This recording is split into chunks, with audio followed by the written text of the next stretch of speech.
Diyos ko, bakit niyo ako pinabayaan? Bakit kay layo niyo sa akin?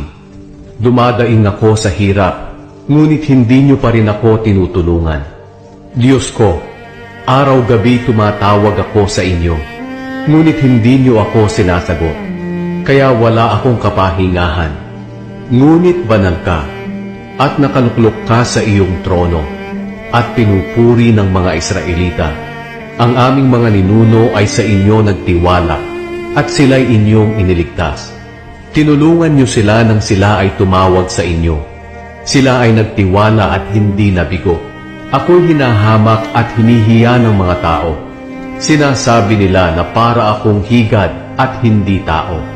Bawat makakita sa akin ay nangungutya, nangaasa, at iiling-iling na nagsasabi, hindi ba't nagtitiwala ka sa Panginoon? Bakit hindi kanya iniligtas? Hindi ba't nalulugod siya sa iyo? Bakit hindi kanya tinulungan? Ngunit kayo ang naglabas sa akin sa sinapupunan ng aking ina, at mula noong dumedede pa ako, iningatan niyo na ako. Mula kapanganakan ko nakadepende na ako sa inyo, at mula noon, kayo lang ang aking Diyos. Kaya huwag niyo akong pababayaan, dahil malapit nang dumating ang kaguluhan, at wala na akong ibang maaasahan. Napapaligiran ako ng maraming kaaway, na para bang mababangis na mga toro mula sa Bashan. Para rin silang mga leyong umaatungan, at nakanganga na handa akong lapain. Nawalan ako ng lakas na parang tubig na ibinubuhos, at ang aking mga buto ay parang nalinsad lahat.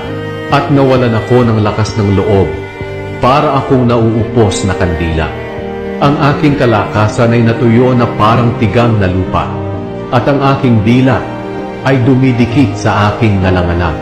O Panginoon, pinabayaan niyo ako sa lupa na parang isang patay. Pinaligiran ako ng mga taong masama na parang mga aso, at binutasan nila ang aking mga kamay at mga paa. Naglalabasan na ang lahat ng aking mga buto, ngunit ako'y kanilang tinitingnan lamang. Ang aking mga damit ay kanilang pinaghati-hatian sa pamamagitan ng palabunutan. Ngunit kayo, Panginoon, huwag niyo akong lalayuan. Kayo ang aking kalakasan. Magmadali kayo at ako'y tulungan.